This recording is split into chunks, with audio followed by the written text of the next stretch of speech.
my channel, The Retro Farmhouse. Today's video is going to be in a two-part series, and if you do follow my channel and have seen some of my previous videos, I kind of talked about one of the projects that I wanted to start working on was making a little play kitchen with kind of a vintage vibe for my daughter, and her birthday is going to be coming up relatively soon, so I wanted to go ahead and do that. Something that my husband and I wanted to do this year was to kind of make some more handmade type projects, some different things that maybe you can't really find in a lot of places, while also just reusing some materials and just giving it our own DIY style.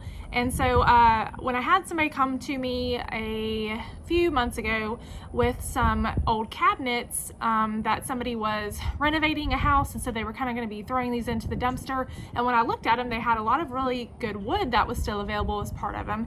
And so I took several of those home and kind of broke them apart and put them away in storage, and I knew that I could probably make some things out of these later on, and so that became one of my goals. And I looked at this project that I wanted to do, and I knew I could probably make lots of things out of these materials with just using most of these pieces of wood. So I'm going to get started today on this video and kind of show you how I build the general base of everything and the look that I'm going for.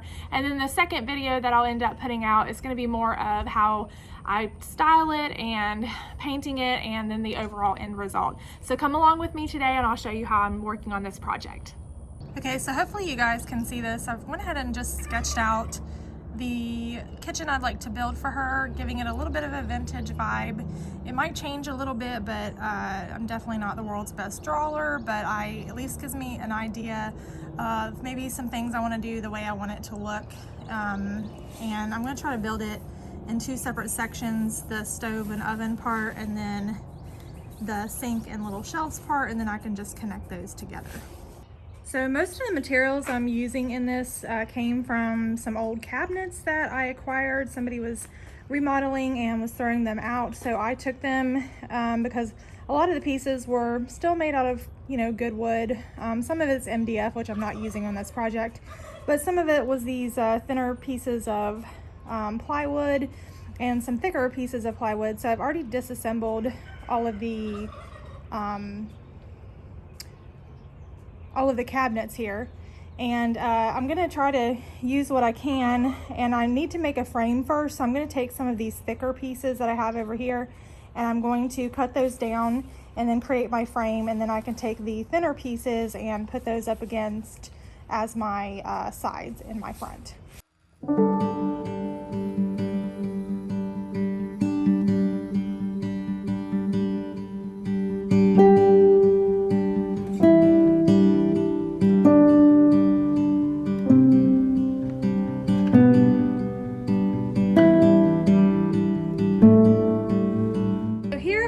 Two end pieces. They're just basically like two big rectangles, and I'm now going to connect these together.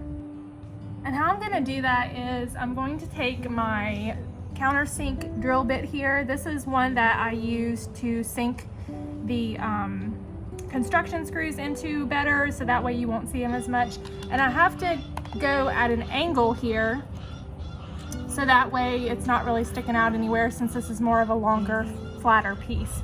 So I'm going to go ahead and take my wood glue first, and I'm just going to put a little bit of wood glue on all of my areas that I'm connecting. I'm going to do my pilot holes so I don't split my wood, and then I'll put my screws in.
and instead of putting the bottom rail on the very bottom like I did in the back here, I'm going to go up about 4 inches and then place it on the inside.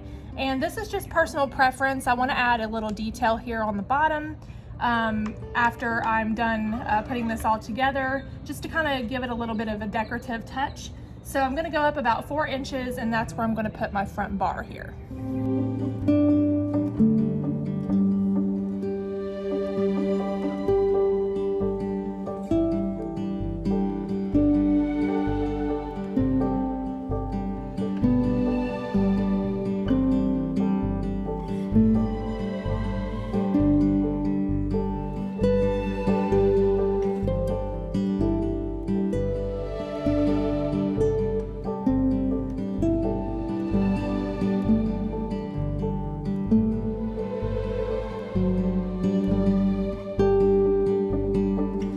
So I'm using a lot of the bottom pieces that were on these drawers that I got off the salvage cabinets. And these are going to be my sides, the bottom of the oven piece, and even the front of the oven piece. So I'm just kind of cutting these down to dimensions, and then I'm going to apply them onto the side of my oven here.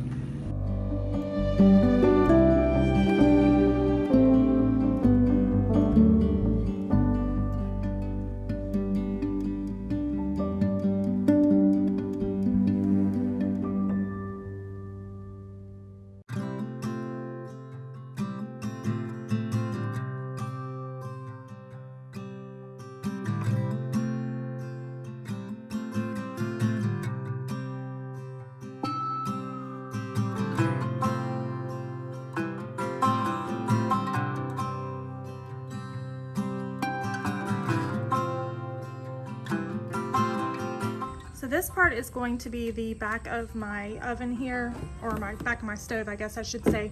And it's gonna go fit on the back right like this, and I just need to cut that to size. And I think I'm also gonna round off these corners right here just to make it a little bit more vintage looking and kind of get rid of some of these not so great looking pieces here. After this, I took my jigsaw and just cut these pieces out. I tend to use the Ryobi jigsaw. I really like it. You can change out to many different types of blades depending on the wood that you're using. I know if you've watched my channel before, you've seen me use a scroll saw a lot. I definitely like this one, but I also like to use my jigsaw every once in a while just for some of these more basic cuts.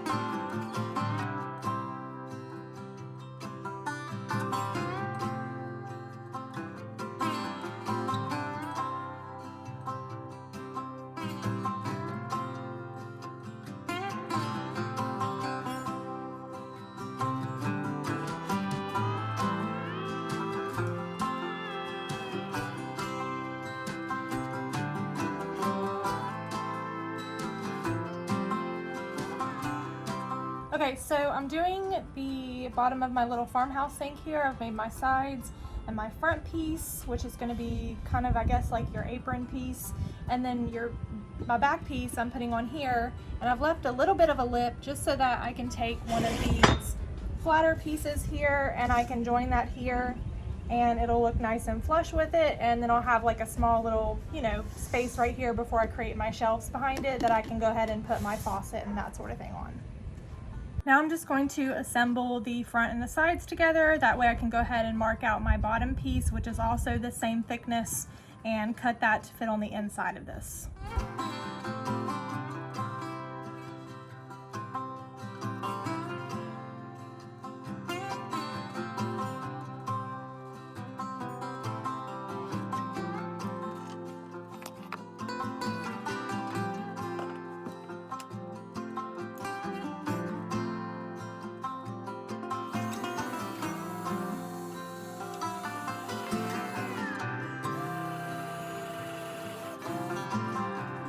So now I'm just going to measure out my bottom piece by the length and the width of it, and I'm going to cut that out so it inserts right up in the bottom of my sink.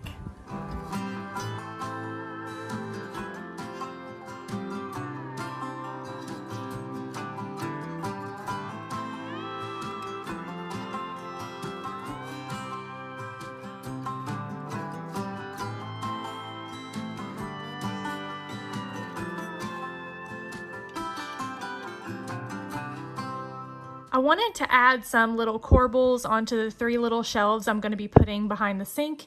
So I went ahead and just made a little pattern again on some construction paper, and it was really easy to do. I just took a little top of a lid can and I just kind of traced that out with different shapes, and I'm making a really basic one here, and I'm also cutting out this with my jigsaw as well.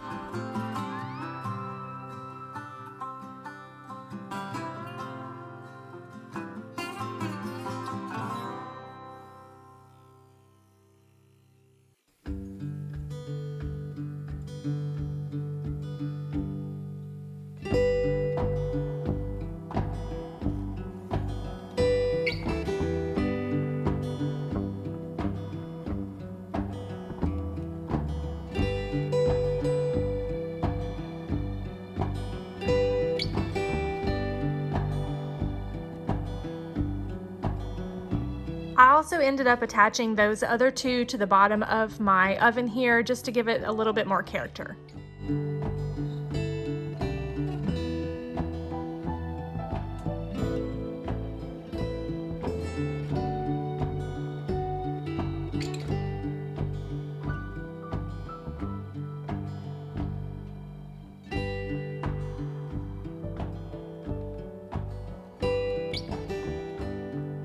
Next, I wanted the legs on the front of my little farmhouse sink to be more characteristic of those ones that you saw in the early 1900s or 1920s. So I traced out another pattern onto this, and I'm just cutting that out with my jigsaw as well, and I'm going to attach those to the front end of my sink.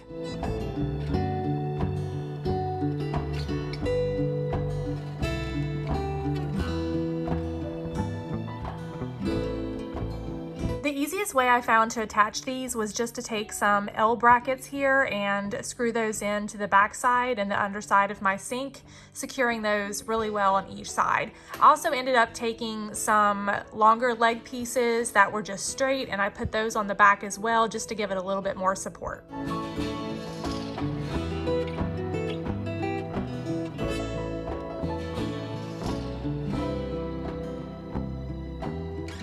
I ended up cutting some more pieces out to make a rectangular support piece for this back end where my sink faucet is going to go. I have a few little screws sticking out here. I need to file those down, but this is going to give added support for my shelving unit that I have here. Here you can see I have attached my shelves here with just some screws on each side. I also found this little extra piece of beadboard I had stashed away, so I thought that that would look really neat to have that as a little bit of a texture behind each one of these shelves.